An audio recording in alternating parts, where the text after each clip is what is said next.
Halo kawan Loka, bagaimana kabarnya? Kembali lagi bersama saya Carlo Genta di dalam acara Loka Connect. Suatu program di mana saya berbincang bersama teman-teman setanah air yang berprestasi, berkreasi, berkarya, serta sukses di bidangnya. Memang, ternyata banyak sekali sosok di negeri ini yang begitu inspiratif dan patut kita contoh. Kali ini kita kedatangan tamu yang sangat spesial. Teman dan founder dari The Halal Boys, Astrid Angelin. Mari kita berikan sambutan tangan yang meriah untuk Astrid. Kasih. Astrid Angelin, terima kasih ya udah datang. Ya, Thank sama-sama, you, thanks for makasih. coming. Ya. Astrid, kan produknya udah tahu nih, kita berikan surprise nih buat teman-teman kawan Loka Ya. seluruh Indonesia. Boleh. Ayo dong, boleh dong, dikasih lihat. Ini produknya Wow. The Halal Boys. The Halal Boys. Oke. Satu, kenapa sih namanya Halal Boys? Kedua, bagaimana awal membangun Halal Boys? Oke. Ceritain dong. Jadi sebenarnya awalnya itu kita udah dari tahun 2011 udah planning cukup lama, tapi karena satu dan dua hal kita harus undur sampai tahun 2015. Lalu mulainya itu sebenarnya dari kakak saya Alexander Setiawan, karena hobi dia itu hobinya suka masak dan suka coba-coba makanan baru. Jadi dia pada satu kali itu kita sempat liburan ke Amerika dan kita terinspirasi dari satu makanan di sana. Kurang lebih konsepnya sama, tapi memang untuk resep dan bumbunya itu semua diracik sendiri gitu, kita sesuaikan dengan lidah orang Indonesia. Jadi dari situ The Halal Boys lahir. Dan kenapa kita pilih nama The Halal Boys? Karena kita pikir kita mau memperkenalkan sesuatu yang unik dan sesuatu yang yang untuk brandingnya tuh cukup menarik gitu. Jadi orang-orang kayak ya apa tuh halal gitu. Ya. Nah, terus kembali ke Halal Boys nih. Iya. Apa yang membuat seorang Astrid Angelin untuk menjadi seorang entrepreneur, wirausaha? Apa yang bikin ngegreget gitu? Apa? Kenapa? Kenapa ya? Pertama sih kawan Loka. Pertamanya sih sebenarnya saya dulu tuh sebenarnya tipe orang yang cuman bisa kerja sama orang. Jadi saya cuman bisa dikasih tahu misalnya, oh kamu harus gini, oke saya kerjakan gitu. Jadi untuk menjadi seorang entrepreneur itu juga suatu yang baru buat saya, karena sebelumnya saya tuh tipe orang yang nggak bisa menjadi nggak bisa jadi bisa dibilang nggak bisa jadi leader gitu. Jadi tapi karena saya pikir kalau misalnya kita nggak mau mencoba, kita nggak pernah tahu gitu hasilnya seperti apa kan. Jadi saya putuskan ya udah saya coba, dan sejauh ini sih hasilnya cukup baik gitu loh. Saya untuk menjadi seorang entrepreneur, maksudnya saya udah mencoba belajar lah, masih belajar sih, dan masih proses belajar. Ya satu langkah demi satu langkah lah gitu. Tapi ya sebenarnya kalau kenapanya sih sebenarnya karena ini aja ya, untuk mau membuat perubahan lah gitu, satu perubahan dalam hidup gitu. Nah, untuk jadi entrepreneur gini, wirausaha muda. Nah, apakah orang tua yang mensupport atau orang tua yang Angelin, ayo dong kamu jadi wirausaha atau kamu jadi employee aja, gimana? Coba di-sharingin dong ke teman-teman. Oke, Kenapa sih untuk kamu keberanian kamu yang mendorong siapa? Sebenarnya sih keberanian itu juga dari orang tua saya dan juga dari kakak saya sih sebenarnya. Karena kakak saya tipe orangnya entrepreneur banget gitu, dan jadi itu sih dorongan dari orang tua juga, termasuk karena orang tua saya selalu bilang maksudnya harus berani untuk menjadi entrepreneur gitu, harus bisa menjadi orang yang berani mengambil resiko gitu. Jadi itu sih dorongan dari orang tua saya juga, dan support dari kakak saya juga yang emang jiwanya ada entrepreneurship gitu. Karena jujur kalau saya sendiri disuruh maju sendiri mungkin saya belum bisa gitu. Jadi karena memang ada support dari keluarga juga, jadi itu yang salah satu yang buat saya berani gitu untuk maju. That's nice answer. Nah, kalau yang kita semua tahu nih, Halal Boys ini kan terinspirasi mungkin dari Halal Guys dari New York. Iya. Oke. Apakah dari segi rasa menunya itu sama The Halal Guys? Nah, terus perbedaannya apa nih? Oh, oke. Ya. Perbedaannya, iya betul. Memang kita terinspirasi dari yang Ya. tadi saya bilang satu makan di Amerika itu, Ya. itu The Halal Guys di New York. Untuk segi rasa, kita memang semuanya itu kita sesuaikan dengan lidah orang Indonesia yang mereka lebih sukanya sesuatu yang medok ya rasanya. Karena kalau untuk orang luar di situ, mereka rasanya lebih yang agak sedikit tawar, nggak terlalu banyak bumbunya gitu segala macam. Jadi kita di sini lebih lebih membuat sesuatu yang sesuai dengan lidah orang yang Indonesia yang suka medok, yang mungkin bumbunya tuh mesti kerasa banget gitu loh. Kalau enggak kok agak tawar ya gitu. Iya, lebih rempah-rempahnya tuh lebih berasa gitu. Itu sih. Dan segi perbedaannya untuk menu sebenarnya kurang lebih sama, kecuali kalau di Amerika situ mereka ada jual sandwich-sandwichnya yang semacam kebab dan lainnya. Kalau di sini kita sekarang masih hanya menjual nasi saja gitu. Nah, itu dari Angelin sendiri yang mencoba improve untuk dari segi rasa apa dengan kakaknya sendiri gimana? Sebenarnya kakak saya sih yang memang dia yang hobi masak, lalu dia yang meracik semua bumbu-bumbunya, meracik semua saus-sausnya segala macam itu dari dia sendiri.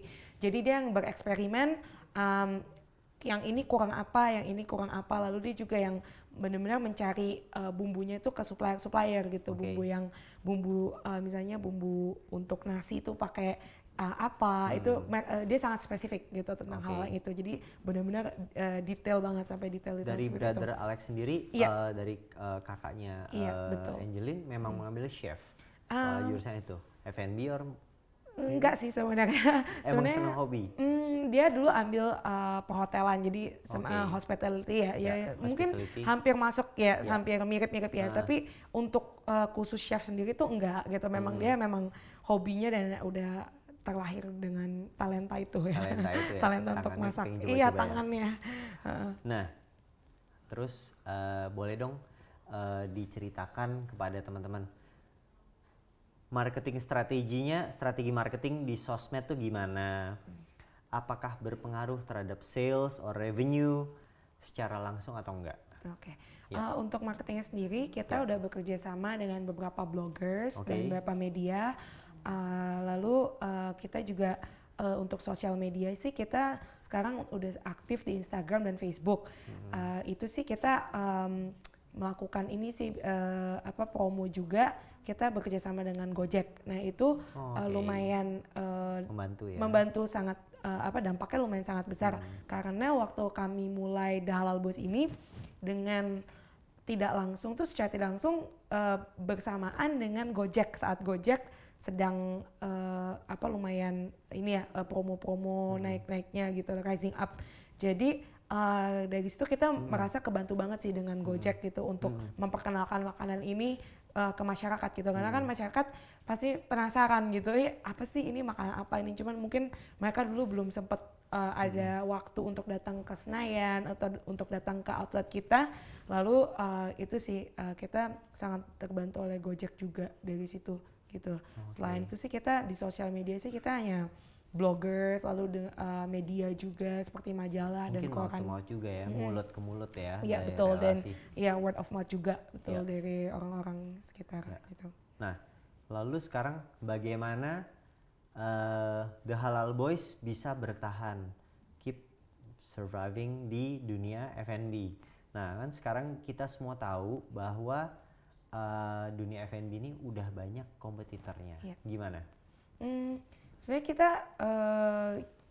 untuk mempertahankan sih kita yang pasti kita harus selalu mempertahankan kualitas makanan kita gitu ya. Itu kan yang terpenting, karena mungkin banyak sekali F&B yang pertamanya enak tapi karena udah berjalannya lama udah kualitasnya tidak dikontrol segala macam.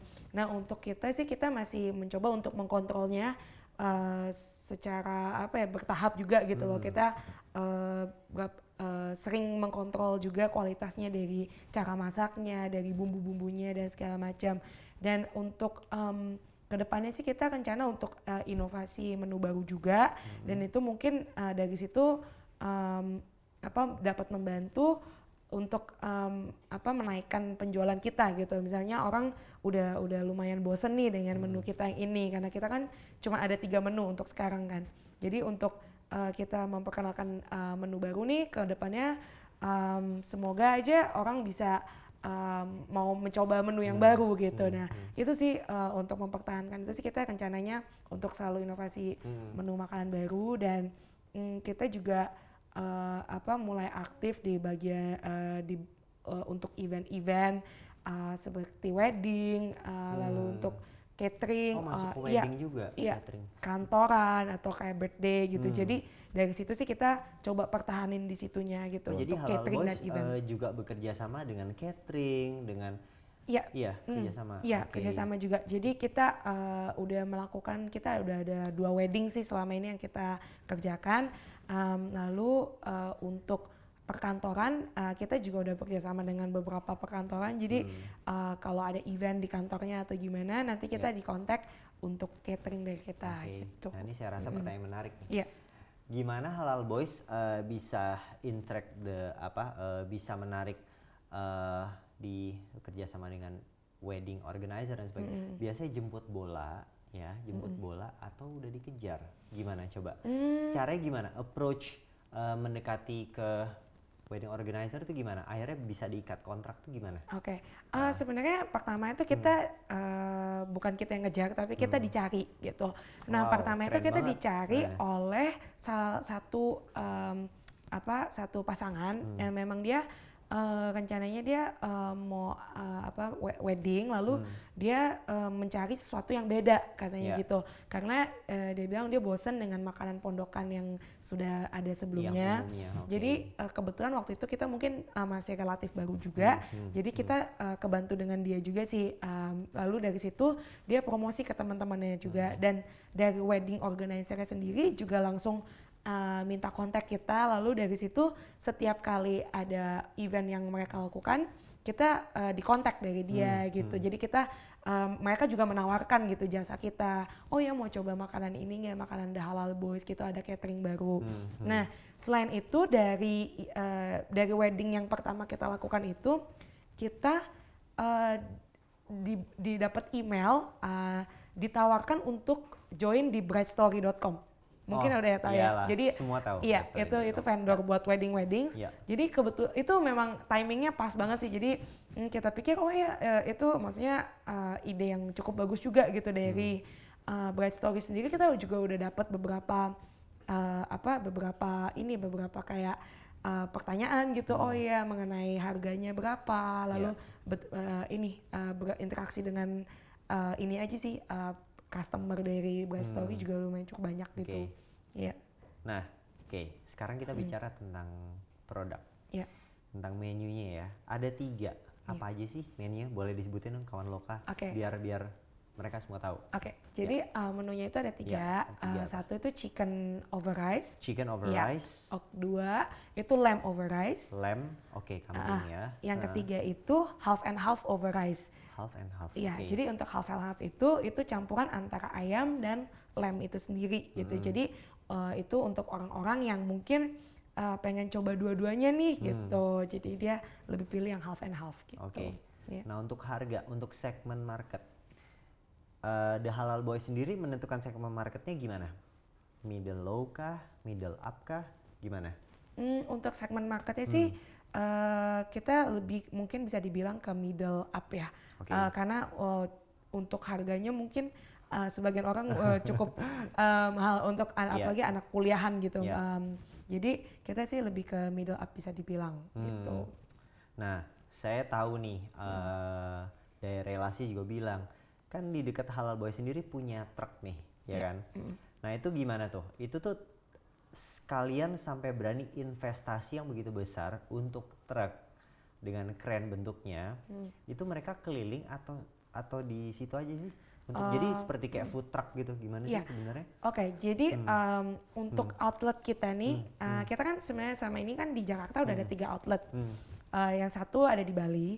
Nah itu Oh, outletnya, ada di Bali juga. iya. Oke. Jadi kita sekarang udah total ada 4 outlet. Untuk outlet itu sendiri, setiap outlet itu terbuatnya sebenarnya dari kontainer. Jadi kontainer yang memang sifatnya lebih tetap. Ya. Jadi dia tempatnya di situ terus. Nah lalu di luar outlet 4 outlet yang kita sudah punya itu, kita juga memang ada yang namanya food truck.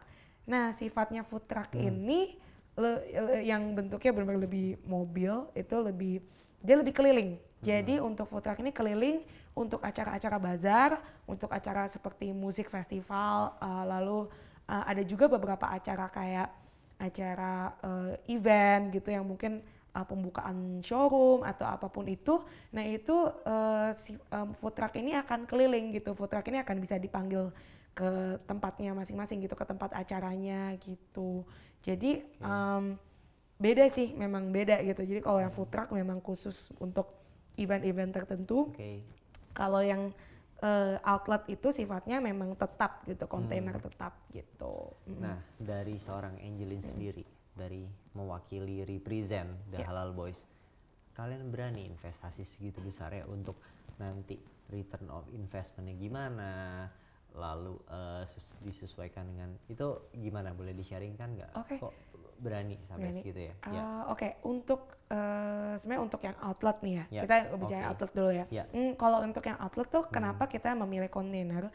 Karena justru kita pikirnya kontainer itu dia lebih sifatnya lebih bisa dibilang lebih mobile juga gitu. Karena misalnya nih, misalnya di tempat ini kayaknya kurang bagus responnya, kita bisa pindahkan itu tinggal dipindahkan ke tempat lain yang mungkin responsnya lebih bagus gitu. Jadi untuk kedepannya sendiri, misalnya sampai misalnya kurang jalan atau gimana, itu kontainer bisa dijual kembali. Jadi hitungannya bisa dijual second sebagai second, dan itu bisa tinggal dicat ulang gitu. Jadi sebenarnya bisa dibilang ini lebih bisa dibilang investasi yang cukup aman gitu bisa kita bilang gitu, karena kita nggak perlu renovasi kayak restoran atau suatu kayak tempat atau suatu ruko atau apapun itu. Jadi ini benar sifatnya lebih yang fast food aja gitu, lebih yang sifatnya lebih yang cepat saji dan orang bisa ini gitu. Iya.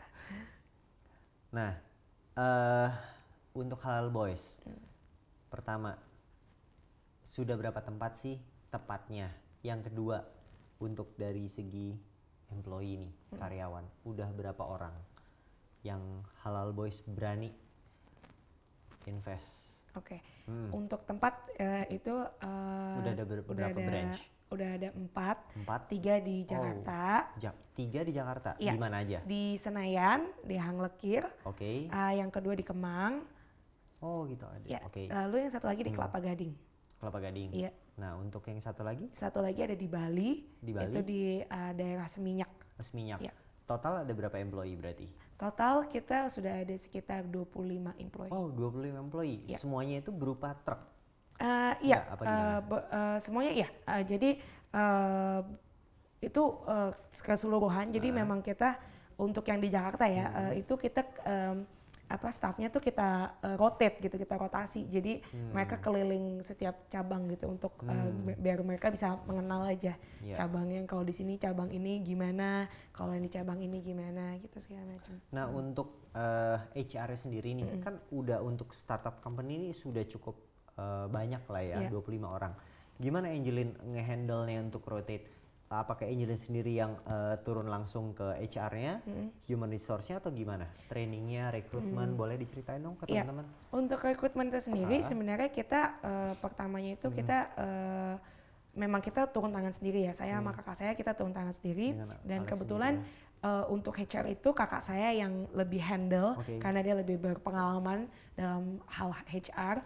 Jadi untuk untuk standar staff harus bagaimana, udah gitu untuk SOP, prosedur gimana cara bekerja dan segala macam. Itu semua sebenarnya kita masih handle sendiri, dan itu untuk recruitment sendiri sih sebenarnya dari mulut ke mulut aja sih. Kita nggak pernah promosikan di kayak di job website job, pencarian job gitu. Itu dari ya mulut ke mulut sih, jadi dari perkenalan, mungkin dari relasi yang mungkin ada kenalan yang pernah bekerja di F&B dan segala macam, dan dari situ kita mengangkat 2 manajer. Nah, manajer ini yang kita tugaskan untuk jadi setelah cabang 1 sudah dibuka, untuk cabang kedua itu kita menugaskan yang 2 manajer ini untuk cari staffingnya sendiri gitu. Jadi mereka yang lebih rekrut ya, mereka lebih in charge gitu. Tapi tetap di atasnya kita harus kita training juga gitu. Jadi tapi yang untuk mencarinya tuh kita udah serahkan ke 2 manajer kita ini, karena memang mereka sudah cukup berpengalaman dan mereka banyak relasi kenalan gitu. Jadi di Halal Boys ini benar-benar seorang Angelin dan kakaknya Alex. Yang lain? Mungkin ya ada Andil juga ada ya, Andil Andil juga ya di belakang gitu. Tapi yang lebih day to day kita day berdua. to day di operationnya Angelin dan Alex ya. Nah, sekarang kita bicara tentang finance ya nih. Ya. Ceritain dong, sharingkan ke teman-teman Loka seluruh Indonesia. Gimana sih Halal Boys ini modal pertama, atau gimana sih cara cari seluk-beluknya? Pasti kan tidak mudah untuk menjalankan investasi mobil lah, investasi alat dan sebagainya, alat masak dan sebagainya, untuk hire sumber daya manusia juga. Boleh dong tolong diceritain kayak gimana? Oke, untuk investasi itu sendiri sebenarnya berapa tepatnya? Untuk lebih. Pertama mulanya itu kita menghabiskan sekitar 700 juta. Itu semua dari duit kita sendiri gitu. Maksudnya bisa dibilang dari setiap shareholder itu memang itu dari duit store modal gitu. Jadi dari modal itu kita kembangkan gitu ke cabang kedua, cabang ketiga dan seterusnya. Nah, kesulitan suka duka boleh dong diceritain. Kalian pasti dalam berpartnership adalah friksi-friksi yang terjadi. Boleh diceritain dong sampai sekarang kayak gimana kesulitan yang dihadapi, problem-problem, friksi-friksi dan sebagainya. Ceritain. Awal mula untuk kalian pacaran. Gitu. Sesama investor. Pertamanya sih sebenarnya suka dukanya ya. Sebenarnya pertama itu kita agak sedikit kesulitan untuk memperkenalkan makanan ini sendiri, karena bisa dibilang kita kan pelopor nomor maksudnya yang pertama di Indonesia. Jadi untuk makan nasi pakai saus gitu, itu sesuatu yang mungkin orang Indonesia kayak kok agak sedikit aneh ya gitu. Beda dengan kalau spaghetti itu kan udah ya spaghetti di mana pakai saus gitu kan. Jadi untuk nasi pakai saus ini sesuatu yang baru gitu, dan pertamanya orang agak bingung gitu, kayak ini makanan apa ya gitu, kok agak aneh atau maksudnya mungkin nggak semua orang bisa masuk lidahnya gitu. Itu sih pertamanya suka duka kita, itu benar-benar memperkenalkan makanan kita yang bisa dibilang cukup baru lah gitu untuk lidah orang Indonesia. Inovasi baru. Iya. Lalu kalau untuk masalah dengan investor dan shareholders segala macam sih, ya mungkin ada 1-2 hal cara pemikirannya atau perspektifnya kita agak sedikit berbeda itu. Tapi untuk sejauh ini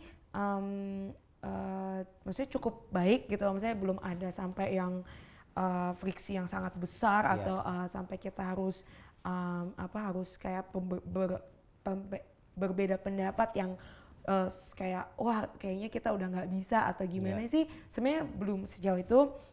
Selama ini kita masih dalam satu bisa dibilang satu visi gitu dan satu misi. Jadi selama ini sih ya masih cukup baik sih. Masih cukup ini hubungannya. Jadi belum ada terlalu kayak tensi yang terlalu besar gitu. Nah, The Halal Boys itu apakah berencana nih untuk franchise, membuka cabang baru? Kan sekarang udah ada 4 berarti, Iya. ya kan? Ceritain dong ke teman-teman. Oke. Kita sih Planningnya ada gimana? rencana Jangka menengah sampai jangka panjang. Oke. Jangka menengahnya kita mau mencoba untuk membuka di daerah Tangerang. Tapi Wow, kita Tangerang masih, ya? karena kita kan selama ini masih main di Jakarta nih.